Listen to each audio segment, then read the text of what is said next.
आधुनिक काल काव्यखंड। अब इसमें आधुनिक कविता संबंधी प्रमुख तथ्य, आधुनिक कविता से रिलेटेड कुछ फैक्ट्स हैं, उनके बारे में पढ़ेंगे। सबसे पहले है भारतेंदु पूर्व काव्यधारा। भारतेंदु से पहले की काव्यधारा कैसी थी, उसका जो समय था 1843 से 1867, 1843 से 1867 ईस्वी। रीतिकाल की समाप्ति के बाद जब भारतेंदु युग के आरंभ के पूर्व का काल, मतलब भारतेंदु युग जब शुरू नहीं हुआ था उससे पहले का काल साहित्यिक दृष्टि से भारतेंदु पूर्व काव्यधारा के नाम से जाना जाता है, जिसकी समय सीमा सामान्यतः 1843 ईस्वी से 1867 ईस्वी तक मानी जाती है। 1843 से 1867 ईस्वी तक मानी जाती है। इस काल के कवि ब्रज भाषा काव्य परंपरा के कवि हैं। इन्होंने भक्ति, श्रृंगार और रीति निरूपण की रचनाएं लिखी है। अब जो भारतेंदु पूर्व काव्यधारा के रचनाकार और उनकी रचनाओं के बारे में बता रखा है। 2 कॉलम बनाए हैं। पहले कॉलम में कवि और उनका समय दे रखा है और दूसरे में उनकी रचनाएं दे रखी हैं। तो भारतेंदु पूर्व काव्यधारा के जो रचनाकार है, पहले रचनाकार है, वो हैं सेवक। इनका समय 1815 से 1881, 1815 से 1881 ईस्वी इनका समय है। इनकी 2 रचनाएं हैं, एक है नक्षिक, दूसरी वाग्विलास। दूसरे राइटर है रीवा नरेश रघुराज सिंह। इनका समय 1823 से 1879, 1823 से 1879 तक। इनकी रचनाएं हैं सुंदर शतक, पत्रिका, रुक्मणी परिणय, आनंदनाबुधि, श्रीमद् भागवत महात्म्य, राम स्वयंवर जो 1869 में आया था, भक्ति विलास और राम रसिकावली। अगले राइटर है बाबा रघुनाथ दास राम स्नेही। इनकी रचना है विश्राम सागर, 1854 ईस्वी का समय है। अगले राइटर गोपाल चंद्र गिरिधर दास। इनका समय 1833 से 1860। इनकी जो रचनाएं हैं वो हैं राधा स्तोत्र, गोपाल स्तोत्र, जरासंध वध, बलराम कथामृत, राम कथामृत, भारती भूषण, छंदो वर्णन।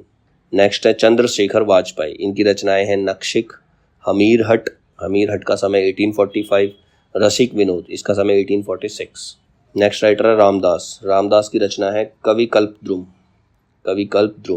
इसका समय है 1844 ईस्वी। फिर आते हैं वैजनाथ द्विवेदी। इनका समय 1837 से 1887, 1837 से 1887।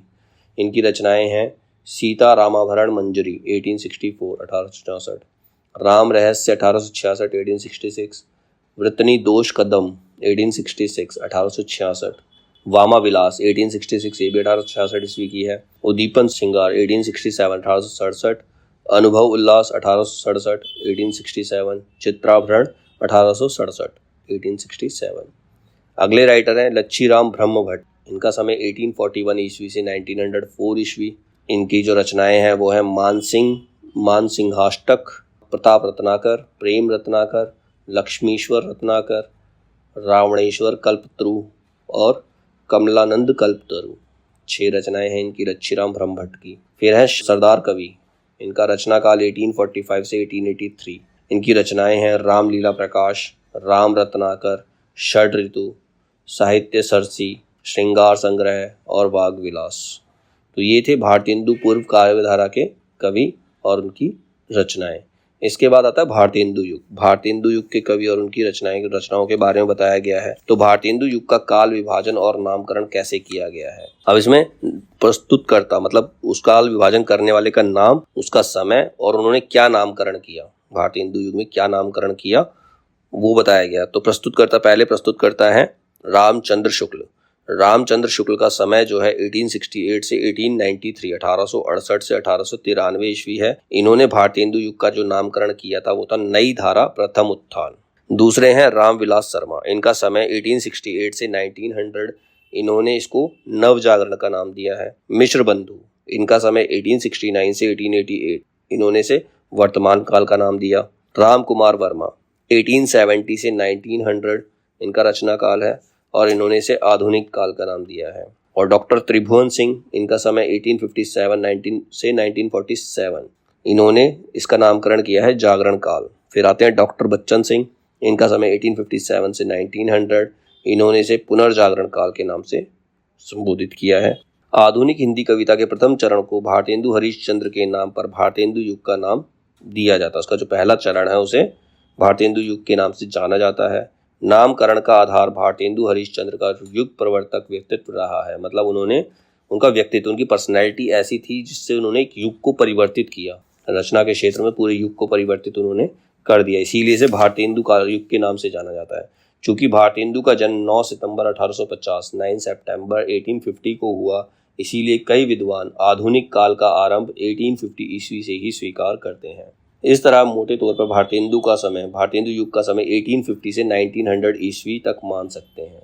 भारतेंदु मंडल के रचनाकार बद्री नारायण चौधरी, प्रताप नारायण मिश्र, ठाकुर जगमोहन सिंह, अंबिकादत्त व्यास, राधा कृष्ण दास आदि कवि हैं। ये सारे कवि भारतेंदु युग के कवि हैं, भारतेंदु मंडल के कवि हैं। कौन कौन है? बद्री नारायण चौधरी, प्रताप नारायण मिश्र, ठाकुर जगमोहन सिंह, अंबिकादत्त व्यास, राधा कृष्ण दास, ये सारे भारतेंदु युग के कवि हैं। भारतेंदु युग की साहित्यिक प्रवृत्तियां, वहाँ की साहित्यिक प्रवृत्ति मतलब जो साहित्य लिखा जा रहा था उसकी प्रवृत्ति कैसी थी, उसमें क्या क्या चीजें दिखाई जा रही थी, क्या क्या चीजें लोग रचना में दर्शा रहे थे। तो पहली है इसके अंदर अंतर विरोधों का साहित्य, मतलब आपस में ही एक दूसरे से वो सहमत नहीं थे।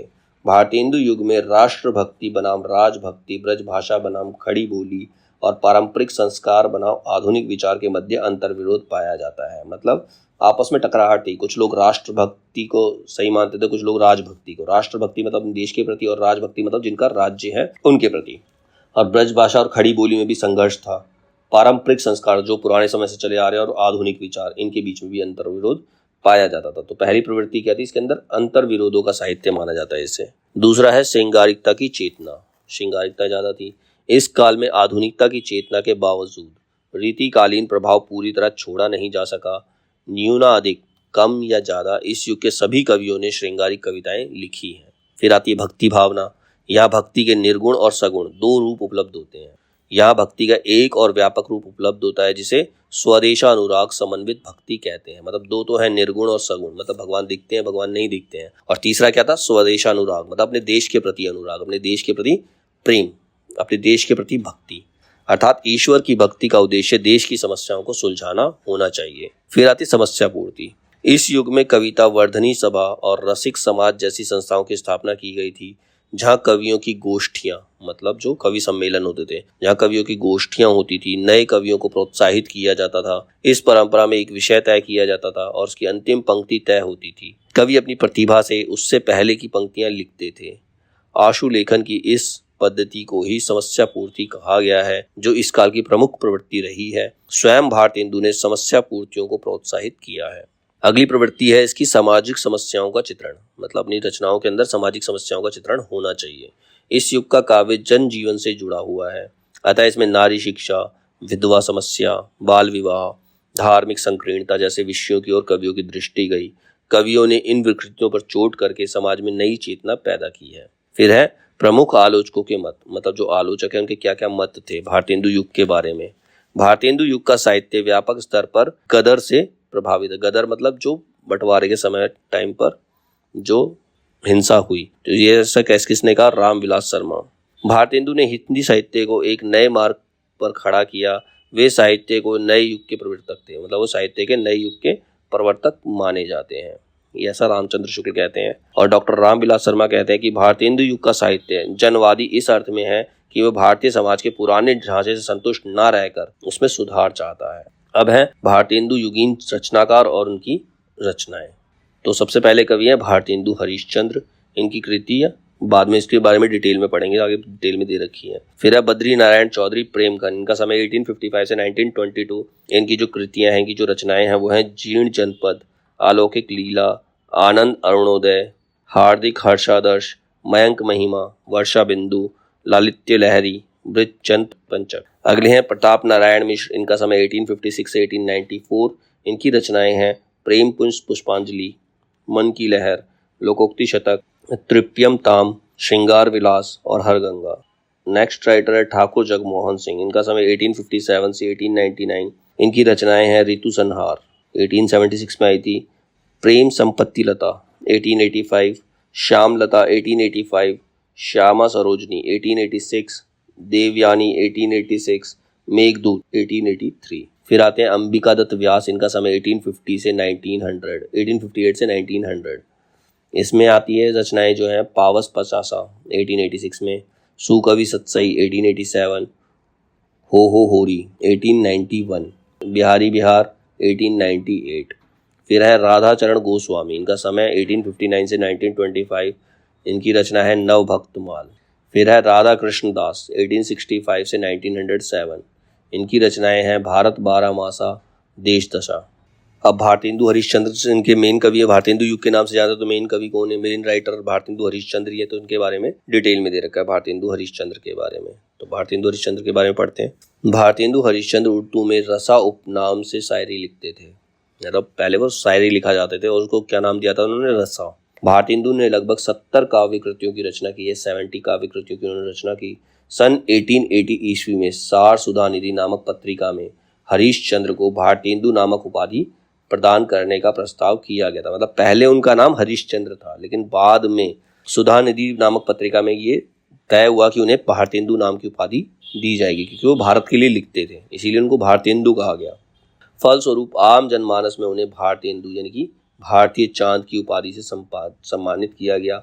हरिश्चंद्र भारतेंदु की उपाधि शिव प्रसाद को अंग्रेजों द्वारा प्राप्त सितारे हिंद की उपाधि की प्रतिक्रिया में को दी गई।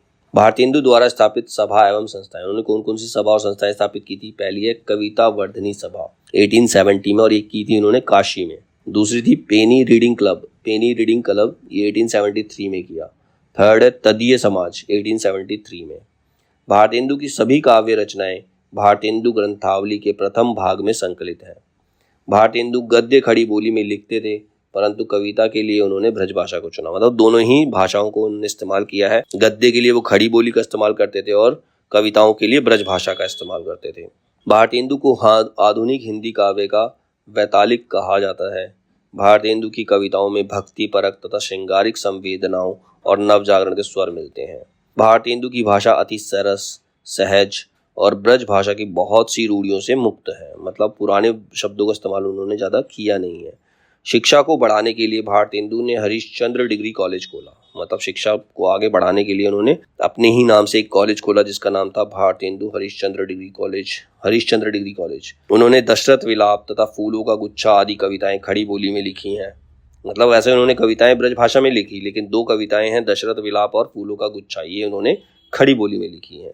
भारतेंदु ने विजयनी विजय वैजयंती जो 1882 में शीर्षक से कविता आई थी, भारतेंदु ने विजयनी विजय वैजयंती शीर्षक कविता मिस्र में तत्कालीन भारतीय सेना की विजय प्राप्ति पर लिखी। मतलब मिस्र में भारतीय सेना ने जो विजय प्राप्त की थी उसके लिए उन्होंने एक कविता लिखी 1882 में जिसका नाम था विजयनी विजय वैजयंती। नारद भक्ति सूत्र तथा शांडिल्य भक्ति सूत्र का अनुवाद भारतेंदु ने क्रमशः तदीय सर्वस्व 1874 और भक्ति सूत्र वैजयंती शीर्षक से किया है। रिपुनाष्टक नामक काव्य भारतेंदु ने लॉर्ड रिपन की प्रशंसा में लिखा है। मतलब जब अंग्रेज भारत आए थे, अंग्रेजों का भारत पर राज था, तो उनके जब राजो महारानी थी, उनका बेटा लॉर्ड रिपन जब आया था तो उसके नाम से उन्होंने उसकी प्रशंसा में एक काव्य लिखा था जिसका नाम था रिपुनाष्टक, 1884 में लिखा था। भारतेंदु द्वारा पैरोडी, गाली, लावनी, श्यापा आदि शैली में लिखी कविताएं कुछ इस प्रकार उनके नाम दे रखे हैं, जैसे काव्य और उसकी शैली। उर्दू का श्यापा, इसकी शैली है श्यापा। बंदर सभा ये एक पैरोडी है, कॉमेडी की तरह से। समाधीन मधुमास ये एक गाली है। नए जवान की मुकरी शैली में लिखी गई है। वर्षा विनोद एक लावनी है। लावनी क्या होता है? महाराष्ट्र के अंदर उसका एक संगीत का रूप है लावनी, नृत्य का रूप है लावनी, तो वर्षा विनोद उसी में लिखा गया है। प्रात समीरन ये प्यार शैली में लिखा है जो बंगला छंद है। रानी छद्दम लीला, तन्मय लीला और देवी छद्दम लीला ये प्रबंध गीति हैं। बंदर सभा उर्दू के इंद्र सभा के अनुकरण पर रचित है। मतलब जो बंदर सभा है वो इंद्र सभा को फॉलो करके लिखी गई है, जो एक प्रकार का नाटक भी है। भारतेंदु की मुखरिया और उर्दू की कविताएं खड़ी बोली में है। विजय वल्लरी काबुल विजय के उपलक्ष्य में लिखी गई हर्षोल्लास की कविता है। अब है भारतेंदु हरिश्चंद्र की कविताएं और उनका समय। उन्होंने कौन कौन सी कविताएं किस समय लिखी थी? पहली कविता है भक्त सर्वस्व 1870, प्रेम मालिका 1871, वैशाख महात्म्य 1872, अत कार्तिक स्नान 1872, श्री जीवन जी महाराज 1872, अपवर्ग पंचक 1877, पुरुषोत्तम पच्चक 1877, प्रातः स्मरण 1874 से 77, 3 साल लगे इसको लिखने में। फिर सत्सई श्रृंगार 1875 से 1878, श्रीनाथ स्तुति 1877, प्रातः स्मरण मंगल पाठ 1873, दैन्य प्रलाप 1873, उरहना 1873, देवी छद्दन लीला 1873, जैन कुतूहल 1873, प्रेमाश्रु वर्षण 1873, प्रेम सरोवर 1874, स्वरूप चिंतन 1874, स्फुट समस्या 1874, प्रबोधनी 1874, श्री पंचमी 1875, निवेदन पंचक 1876, मूक प्रश्न 1877, वेणुगीति 1877, प्रेम तरंग 1877, अपवर्ग पंचक 1877, गीत गोविंदानंद 1877-78, प्रेम प्रलाप 1877, उत्तरार्ध भक्तमाल 1876-77, अत श्री सर्वोत्तम स्त्रोत 1877, होली 1879, भीष्म स्वराज 1879, मान लीला फूल बुओझल 1879, श्री सीता वल्लभ स्त्रोत 1879, राग संग्रह 1880, वर्षा विनोद 1880, प्रेम माधुरी 1880, मधु मुकुल 1881, विनय प्रेम पचासा 1881, फूलों का गुच्छा 1882, प्रेम फुलवारी 1883 और कृष्ण चरित 1883। तो टोटल 42 कविताएं हैं और उनका समय है ये। इसके बाद इनकी राजभक्ति की कविताएं। राजभक्ति की कविताएं कौन कौन सी हैं? पहली कविता है स्वर्गवासी श्री अलव्रत वर्णन अंतरलापिका 1861 में आई थी। श्री राजकुमार सुभागमन वर्णन, श्री राजकुमार सुस्वागतम 1869, सुमनोंजलि 1870, काशी में ग्रहण के हित महाराज कुमार के आने के हेतु 1870, प्रिंस ऑफ वेल्स के पीड़ित होने पर कविता 1871, मुंह दिखाविनी 1874, भारत शिक्षा 1875, मानसोपायन 1877, मनोमुकुल माला 1876-77, भारत वीरत्व 1878, विजय वल्लरी 1881, विजयनी विजय पताका या वैजयंती, वैजयनी विजय वैजयंती या फिर पताका एक नाम है ये 1882, जातीय संगीत 1884 और रिप नाटक 1884। तो ये उनकी राजभक्ति कविताएं जो उन्होंने अंग्रेजों की प्रशंसा में लिखी हुई थी। फिर है भारतीय भाषा की अन्य कविताएं। भारतीय भाषा में उन्होंने अन्य कविताएं कौन कौन सी लिखी हैं? आवो आवो भारत राज भारत जो वानो, ये गुजराती कविता है। दूसरी है तेंडा होरी खेल मेंढी जीवन भावंदा, ये एक पंजाबी कविता है। धमार देश मारवाड़ी कविता है। प्राणनाथ की बले छिले बंग भाषा की कविता है। और उनकी कुछ अन्य कविताएं और हैं जो है जिसमें आती है चतुरंग 1872, संस्कृत लावनी 1874, बसंत होली 1874, प्रात समीरन 1874, बकरी विलाप 1874, उर्दू का स्यापा 1874, दशरथ विलाप, हिंदी की उन्नति पर व्याख्यान 1877, बंदर सभा 1879, बसंत, बरसात, नए जमाने की मुकरी 1884, स्फुट कविताएं, गजल और समस्या पूर्ति। तो ये सारी उनकी रचनाएं हैं भारतेंदु जी की।